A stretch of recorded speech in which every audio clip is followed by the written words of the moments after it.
Now to politics as promised, and President Biden and former President Donald Trump actually in agreement on something, and that is the dates for 2 presidential debates. Like so much of this election season, those debates will be happening way earlier than usual, something both candidates, they agree on that as well. Ed O'Keefe is at the White House for us. He's got the details. Ed, this was a surprise. Good morning. Sure was, Tony. Good morning. But early voting begins in September in some states, and that's why both candidates wanted debates earlier. Trump has asked for... This is correct. Just a reminder, that is exactly why Haas will talk to these D fans when they come in talking shit. Yeah. even more debates, but the president's campaign so far has signaled he's only planning to do 2. Make my day, pal. I'll even do it twice. 2 presidential debates now on the calendar. In a public back and forth, President Biden and former President Donald Trump agreeing to debate on June 27th and September 10th. Donald Trump lost 2 debates to me in 2020. And since then, he hadn't shown up for debate. Biden's challenge to debate Trump comes as recent polls show the race stalled, especially in battleground states. But more concerning for the president, numbers show true weakness when voters are asked about how he's addressing the war in Gaza and the economy. I'm here. I'm ready, willing, and able. And the former president's used his brief appearances outside his criminal trial in Manhattan to repeatedly challenge Biden to debate. But he wants to go even bigger. I think there should be more than 2, and I think they should be in large venues. It's just more exciting. The first debate will be held in the battleground state of Georgia, but without an audience. And the other will be a primetime face-off held in a news studio instead of a debate stage. I am pleased to welcome you to this first presidential debate.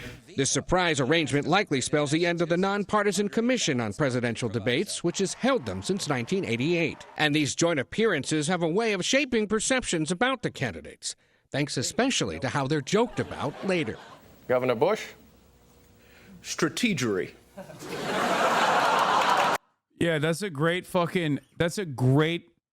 instance where the proof that you are showing immediately destroys the argument that you're making, because that motherfucker became president. So all the memes about how stupid he is was completely inconsequential. Just saying.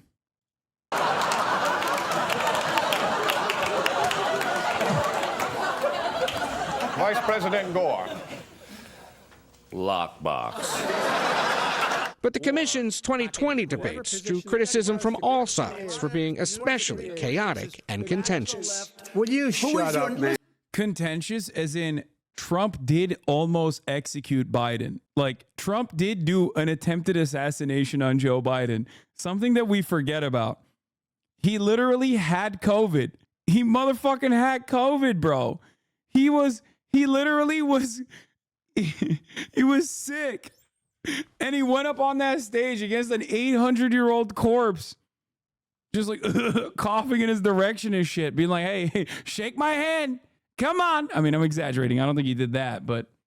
Listen, who is on your list, Joe? Who's on your list? Right. Gentlemen, I think this we've is ended so this. unprecedented. Ed, I really didn't think this was going to happen. So what was it that brought both candidates together to say, Shake yeah, we're on board? Shake my hand, Brandon. If you're a real man, Joe Biden, you would shake my hand. With a debate now.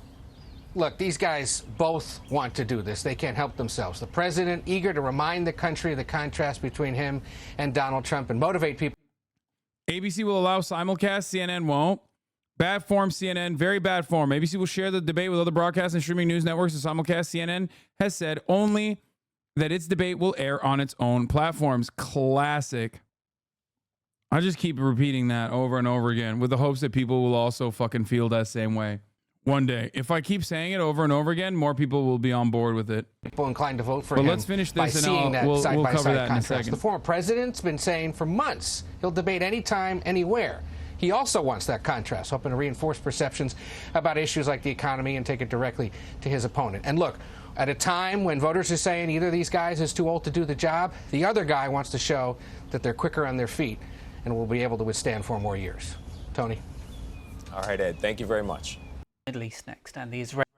So before we get to the Israel stuff, I saw that this was going on, and I had a statement about it. I said, I, for one, am excited to watch 2 80-year-old men yap about a bunch of issues they almost completely align on with respect to policy while acting as though they're miles apart from one another. Aaron Rupar, liberalism's greatest soldier, actually hit me with a quote tweet and fucking hit me where it hurts. He said, Trump supports stripping bodily autonomy from women. Biden does not. Trump supports taking healthcare away from tens of millions of people. Biden does not. Trump wants to round up migrants and put them in detention camps. Biden does not. This part is a little bit, excuse me. That part's a little weird. Trump supports executing drug dealers. Biden does not. Trump wants to withdraw from NATO and form an alliance with Russia. Biden does not. I could go on. What's really interesting about this take, okay, what's really, really, really interesting about this take, ultimately, is annoying ideology. If so, Rupar got that in spades. No. Some of the stuff that he's mentioning is just, not even fair to bring up in this conversation, considering that it's ironic because there are aspects of the Biden administration that is demonstrably better. Fango Lives is correct. There are aspects of the Biden administration that is demonstrably better. It's ironic that he didn't mention them, though. Like, for example, not eviscerating federal agencies and actually utilizing them, which Biden has done. But these guys are so permanently warped in posturing against Trump brain. The problem with liberalism is that it is inherently reactionary. Maybe not as bad as like the actual Republican attitude, but overall, liberalism is also inherently reactionary as an ideology, which is precisely the reason why they always talk about the boundaries of what they are not, what they are up against. But slowly but surely, it literally, the things that you can say you are advocating for, the things that you are saying that you should be voting for Biden for get smaller and smaller and smaller in that time frame.